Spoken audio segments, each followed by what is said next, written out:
Welcome, basketball fans, sports enthusiasts, and everyone tuning in from across the globe. You are joining us for an emergency, highly detailed, and comprehensive deep dive into the absolute epicenter of Philippine basketball. The landscape of the sport has just experienced a seismic shift over the last 24 hours, and we are here to unpack every single meticulous detail of the drama, the heartbreak, the triumphs, and the strategic masterclasses that are currently defining Gilas Pilipinas. This is not just a quick update. This is an exhaustive, wall-to-wall analysis of the national team's journey through the second window of the 2027 FIBA World Cup Asian qualifiers.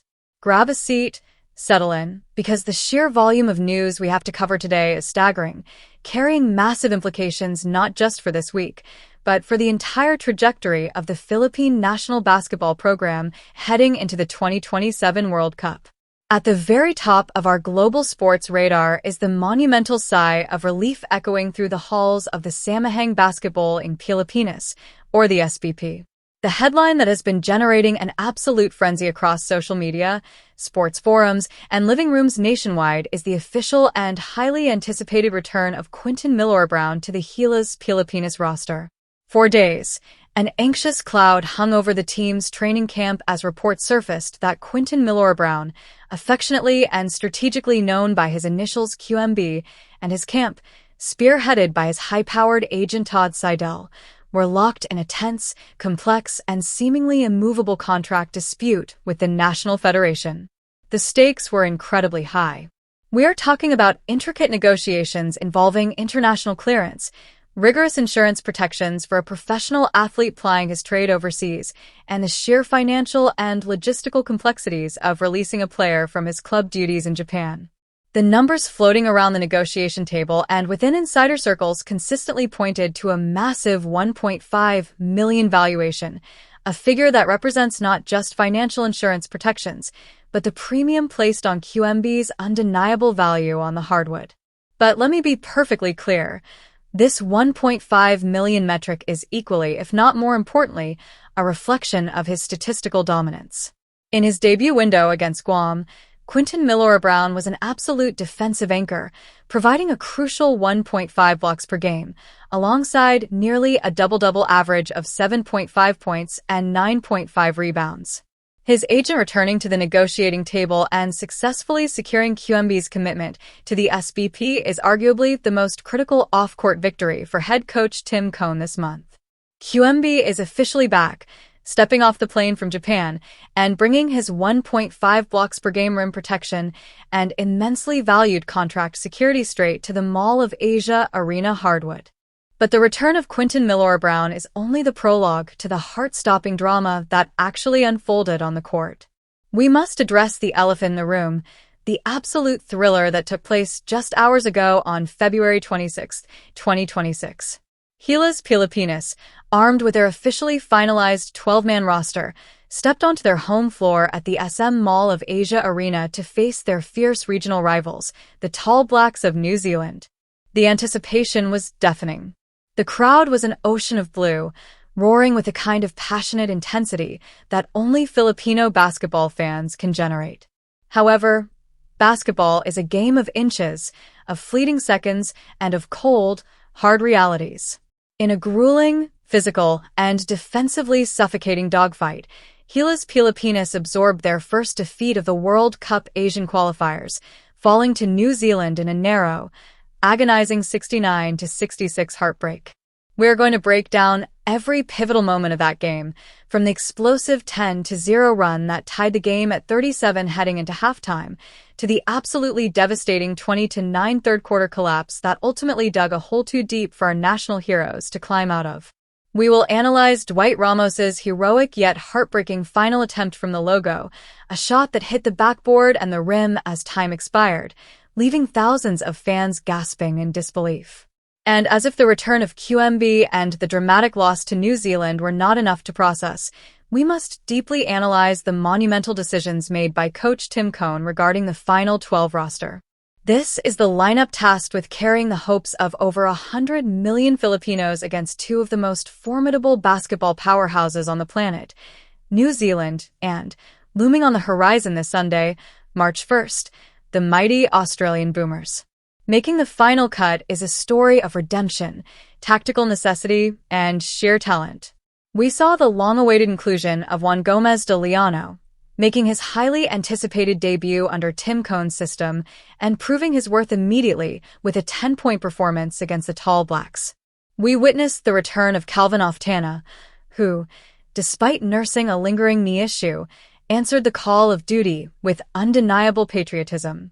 They join a formidable, battle-tested core featuring the irreplaceable naturalized anchor Justin Brownlee, the reigning local giants June Mar-Fajardo and AJ Edu, the dynamic guards Chris Newsom and CJ Perez, and the immensely versatile forwards Scotty Thompson, Dwight Ramos, Carl Tamayo, and Kevin QMB. But the final 12 also tells a story of heart-wrenching exclusions. We must discuss the difficult decisions to cut Justine Baltazar, RJ Barrientos, and Troy Rosario from this specific window, analyzing what these moves say about Tim Cone's ultimate vision for the team's floor spacing, defensive switching, and overall synergy. We are standing at a critical juncture. The road to the 2027 FIBA World Cup in Qatar is long, unforgiving, and paved with world-class opposition. The integration of Australia and New Zealand into the Asian qualifying region has elevated the standard of competition to unprecedented, punishing heights. Gilas Pilipinas is no longer just battling for regional supremacy.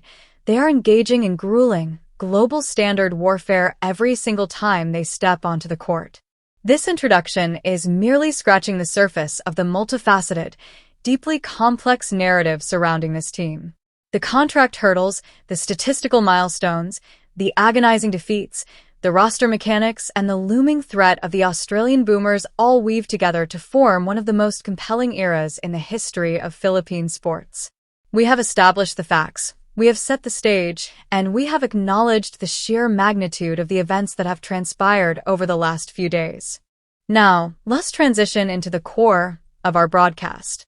Let us pull back the curtain and embark on a massive, highly detailed deep dive into the strategic, administrative, and emotional layers of this Gilas Pilipinas campaign.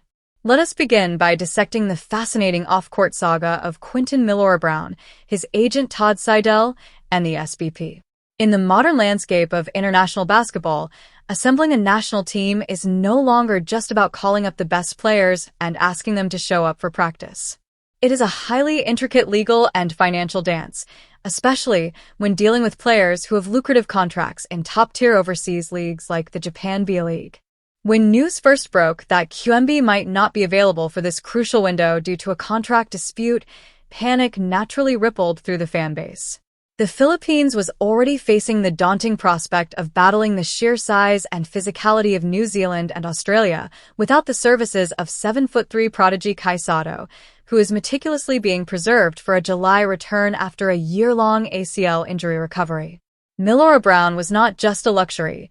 He was an absolute, non-negotiable necessity for Gilas to stand any chance in the paint. The core of the issue revolved around standard, yet complex, international protections. Todd Seidel, operating strictly in the best interests of his client, needed absolute certainty from the SBP regarding insurance coverage, injury liability, and the proper financial frameworks that protect a player whose livelihood depends entirely on his physical health. The rumored figure of $1.5 million became a symbol of this high-stakes negotiation. Whether it was the exact cap on an insurance premium, a buyout protection clause, or simply a valuation of his market worth, that 1.5 million metric underscored the immense pressure on the SBP to get the paperwork finalized. To the Federation's immense credit, and to the relief of millions, direct and transparent conversations prevailed. Milora-Brown, showing incredible maturity and patriotism, publicly stated that there was no ill will, emphasizing that his primary focus was always to play basketball and represent the flag, leaving the intricate legal protections to the professionals he trusts. The moment that contract was signed, the dynamic of the Gilas frontcourt instantly stabilized. We cannot overstate the value of his statistical production. That 1.5 blocks per game he registered in the first window against Guam is not just a number. It represents altered shots, intimidated drivers, and a psychological barrier in the paint. Against teams like New Zealand and Australia, who excel in pick-and-roll execution and relentless rim pressure, having a 6'10" enforcer who understands verticality and weak side rotation is the difference between competing and being blown out. With QMB safely integrated into the roster, we must now turn our analytical lens to the agonizing 69-66 loss to New Zealand. This game was a masterclass in the brutal margins of international basketball. For those who witnessed the action inside the Mall of Asia arena, the atmosphere was electric, a cauldron of noise that initially seemed to propel Gilas Pilipinas. The first half was a tactical chess match. Gilas showcased incredible resilience, erasing an early deficit with a brilliant, methodical 10-0 run to close the second quarter, sending both teams to the locker room deadlocked at 37 apiece. Coach Tim Cohn's defensive schemes were working. The switching was crisp, the closeouts on New Zealand's lethal shooters were disciplined, and the rebounding battle, led valiantly by AJ Edu, who pulled down a monstrous 11 boards, was keeping the Philippines entirely in the fight. However, the third quarter proved to be the Achilles heel, a recurring nightmare that has haunted Philippine basketball in the past. Emerging from the halftime break, the Tall Blacks executed with a clinical, almost robotic precision. They capitalized on a string of empty Gilas possessions, tightening their defensive perimeter and forcing the Philippines into contested, low-percentage looks late in the shot clock. New Zealand outscored Gilas 20-9 in that fateful 10-minute stretch, building a lead that felt infinitely larger in such a low-scoring, possession-by-possession grind. But true to the Puso mantra that defines this program, Gilas refused to surrender. The fourth quarter saw a heroic, desperate clawback. Kevin QMB, who has matured incredibly from his collegiate MVP days to a legitimate international threat, hit a heart-stopping three-pointer to cut the deficit to 2 points at 66-64. Moments later, a gritty second-chance layup resuscitated the crowd after a missed Calvin Oftana triple, tying the game and sending the arena into absolute pandemonium. Yet, international basketball is unforgiving. A split pair of free throws from New Zealand's Ruben Te-Ringi gave the Tall Blacks a three-point cushion with merely 7 seconds remaining. The final play was designed, the execution was initiated, and the ball found its way to Dwight Ramos. Ramos, a player who has hit countless clutch shots for the national team, elevated from the logo. The trajectory looked good, the crowd held its collective breath, but the ball violently struck the backboard, then the rim, and bounced away as the final buzzer sounded. 69-66. A heartbreaking, character-building, devastatingly close defeat. This loss necessitates a profound evaluation of the final 12 roster that Coach Tim Cohn curated for this window. The selection process was grueling, leaving phenomenal talents like Justine Baltazar, RJ Abarientos, and Troy Rosario on the outside looking in. Let us analyze why these specific 12 men were chosen, beginning with the highly discussed inclusion of Juan Gomez de Leano.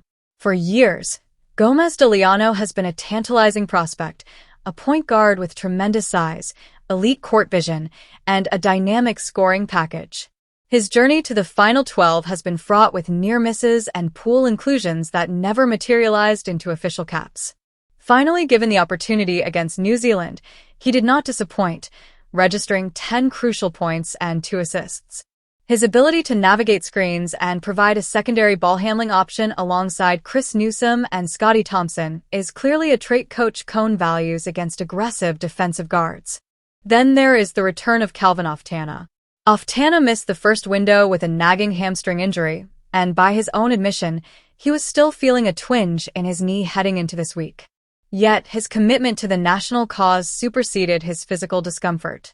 Oftana provides a vital dimension to the Gilas offense, elite, floor-stretching marksmanship coupled with the size to defend multiple positions.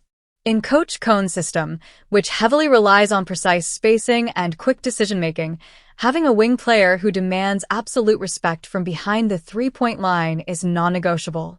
The frontcourt rotation, even without Caicedo, remains formidable, thanks to the sheer presence of June Fajardo, the defensive tenacity of AJ Edu, the returning Quinton Milor Brown, and the versatile brilliance of Carl Tamayo and Kevin QMB.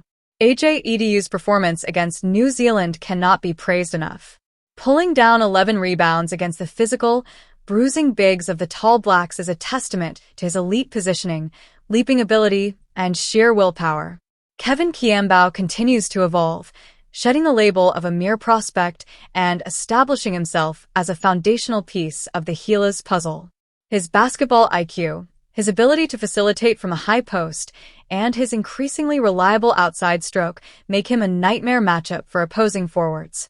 And, of course, the backbone of this entire operation remains the veterans, Justin Brownlee, Dwight Ramos, Scotty Thompson, Chris Newsome, and CJ Perez. Brownlee's mere presence on the floor commands defensive gravity, opening up driving lanes and shooting pockets for his teammates. Dwight Ramos, despite the missed final shot, remains the emotional and two-way compass of the perimeter defense. Thompson's relentless rebounding from the guard position, Newsome's elite point-of-attack defense, and Perez's chaotic, unpredictable transition speed create a multifaceted backcourt that can adapt to various styles of play. Coach Tim Cohn has built a roster prioritizing defensive versatility, basketball intelligence, and the ability to execute complex reads in high-pressure situations. The loss to New Zealand does not invalidate this roster construction. Rather, it highlights the razor-thin margins of error at this elite level of competition. Looking ahead, the narrative immediately shifts to the monumental challenge arriving this Sunday, March 1st, the Australian Boomers. If New Zealand presented a test of physicality and execution, Australia presents an entirely different stratosphere of basketball excellence. The Boomers, perennial Olympic medal contenders and heavily populated by NBA and elite European talent, play a brand of basketball that is ruthlessly efficient. They excel in ball movement, off-ball screening, and exploiting the slightest defensive miscommunication. Gilas Pilipinas manager Alfrancis Chua has been vocal about the sheer difficulty of this matchup, rightly pointing out that when Australia and New Zealand clash, it is an absolute dogfight. To compete with the Boomers, Gilas must elevate their game across the board. The 20-9 third-quarter laps we witnessed against New Zealand will result in a 30-point blowout against Australia if repeated. The focus must be absolute, the defensive rotations must be flawless, and the offensive execution must be decisive. This is where the tactical genius of Tim Cohn will be tested to its absolute limits. How does he mask the interior size disadvantage against Australia's towering front line? How does he generate high-quality looks for Brownlee when the Australian defense inevitably swarms him? The answers likely lie in pushing the tempo when advantageous, utilizing the elite rebounding of Edu and Thompson to ignite fast breaks, and relying on the playmaking of QMB and Gomez de Liano to create secondary actions when the initial set breaks down. The 1.5 blocks per game average of Quinton Milora-Brown will be scrutinized and challenged by Australian guards looking to draw fouls and finish through contact. Every single possession will be a war of attrition. The context of these qualifiers is crucial. The ultimate goal is securing an outright berth to the 2027 FIBA World Cup. While a loss to New Zealand is a setback, the qualification format is a marathon, not a sprint. The experience gained by this specific 12-man roster, learning how to navigate the pressure of a late-game situation against a top-tier opponent, is invaluable. They are building a collective memory, a shared understanding of what it takes to execute when the lights are brightest and the legs are heavy. The integration of young stars like Tamayo, QMB, and Edu with seasoned veterans like Fajardo and Brownlee is creating a sustainable bridge for the future of the program. We must also acknowledge the broader cultural impact of these games. Basketball in the Philippines is not just a sport, it is a unifying religion. When Gilas Pilipinas takes the floor at the Mall of Asia Arena, the entire nation pauses. The emotional investment from the fans is unparalleled globally. This puts immense pressure on the players, but it also provides a unique, powerful advantage. The crowd noise, the collective gasp on every shot, the erupting cheers on a defensive stop, these are tangible forces that can shift the momentum of a game. Alfrancis Chua's call for the fans to pack the arena against Australia is not just marketing, it is a strategic plea for the sixth man to make their presence felt against an intimidating opponent. As we continue to dissect the layers of this Gilas Pilipinas campaign, We have to look at the individual growth arcs that are defining this era. Take Kevin QMB, for instance. Just a few years ago, he was a collegiate standout, turning heads with his unique blend of size and passing ability. Today, he is taking clutch, game-tying shots against international heavyweights. His development trajectory under Tim Cohn's system is a blueprint for future Philippine prospects. It proves that local talent, when nurtured with international exposure and rigorous tactical discipline, can stand toe-to-toe with the best in Asia and Oceania. Similarly, AJ Edu's transformation into an elite rebounding machine and defensive anchor is a testament to his resilience after battling through severe injuries early in his career. His 11 rebounds against New Zealand were not just stats, they were physical battles won against stronger, heavier opponents. The contractual resolution involving Quinton Milor-Brown and his agent Todd Seidel also sets a vital precedent for the SBP. As the Philippine program increasingly relies on diaspora talent and players competing in overseas professional leagues, the federation must continue to modernize its administrative and legal frameworks. Ensuring that players are comprehensively protected, whether through a $1.5 million insurance valuation or other robust contractual guarantees, is the only way to consistently secure the commitment of top-tier talent. The swift resolution of the QMB saga shows a maturation in the SBP's operations, an understanding that world-class talent requires world-class administrative support. The strategy heading into the Australia game must be one of calculated aggression. Gilas cannot afford to play passively or simply react to the Boomers' actions. They must impose their own will, utilize their speed advantage on the perimeter, and trust the defensive principles that Coach Cohn has relentlessly drilled into them.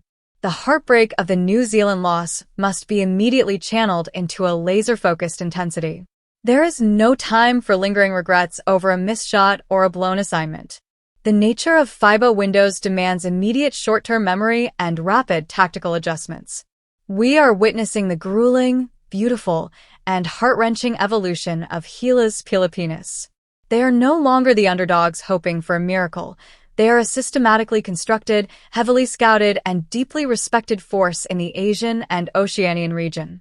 The challenges they face, battling giants, navigating complex contracts, absorbing devastating losses, and immediately preparing for even tougher opponents, are the crucibles through which true basketball greatness is forged. As we prepare to wrap up this incredibly extensive analysis, we must synthesize the massive volume of information we have covered and look toward the immediate future. The last few days have been an absolute roller coaster for Philippine basketball. We started with the immense anxiety surrounding the availability of a crucial defensive anchor. We breathed a collective sigh of relief when Quinton Milor-Brown, guided by his agent Todd Seidel, officially committed his 1.5 blocks per game prowess to the national cause, navigating the complex financial and insurance hurdles that are standard in today's professional landscape. We then witnessed the agonizing reality of high-level international competition, watching Gilas Pilipinas fight valiantly but ultimately fall short against a highly disciplined New Zealand squad in a 69-66 thriller that came down to the final buzzer. We have exhaustively analyzed Coach Tim Cohn's final 12-man roster, understanding the strategic rationale behind the inclusions of Juan Gomez de Leano and a less than 100% Calvin Oftana, as well as the difficult decisions to leave highly capable players out of this specific window. We have celebrated the individual brilliance of AJ Edu on the boards, the continued maturation of Kevin QMB as a clutch performer, and the steady, enduring leadership of Justin Brownlee, June Mar Fajardo, and Dwight Ramos. Now the focus completely shifts. The loss to New Zealand is in the past, etched into the record books but serving as a vital learning experience. The monumental task ahead is the Australian Boomers. This upcoming game on March 1st at the Mall of Asia Arena is not just another qualifier, it is a massive measuring stick for the Philippine basketball program. It is an opportunity to prove that Gilas Pilipinas can not only compete with, but potentially disrupt one of the most elite basketball machineries on the planet. The physical toll of the New Zealand game will be heavy, but the emotional motivation to bounce back on home soil will be astronomically high. To the millions of fans watching, analyzing, and agonizing over every single possession, Your role in this journey cannot be understated. The puso that defines this team is fueled by the relentless, unwavering support of the nation. The SM Mall of Asia Arena needs to be a fortress this Sunday. It needs to be an environment so loud, so passionate, and so fiercely supportive that it rattles the opposition and elevates the home team beyond their physical limits. The road to the 2027 FIBA World Cup is a grueling, unforgiving gauntlet. There will be triumphs that make the entire nation celebrate in the streets, and there will be defeats that leave us staring at the screen in stunned silence. But through it all, the commitment of the players, the strategic brilliance of the coaching staff, and the administrative evolution of the federation point toward a program that is constantly striving for excellence on the global stage. We have dissected the contracts, we have analyzed the statistics, we have broken down the defensive lapses and the heroic shot attempts. We have covered the QMB saga, the New Zealand heartbreak, and the strategic construction of the Final 12. This has been an exhaustive deep dive into the very soul of Philippine basketball during one of its most critical windows. The drama is far from over. In fact, with Australia looming, the true test of this team's character is just about to begin. Thank you for joining me for this incredibly detailed, comprehensive breakdown. We will continue to monitor every development, analyze every play, and bring you the most extensive basketball coverage available. Enjoy the upcoming game against Australia, keep supporting the national team, and let us all witness together the next chapter in the epic saga of Gilas Pilipinas. Would you like me to elaborate further on the specific tactical matchups against the Australian Boomers or provide a deeper historical context on previous Gilas encounters with Oceania teams?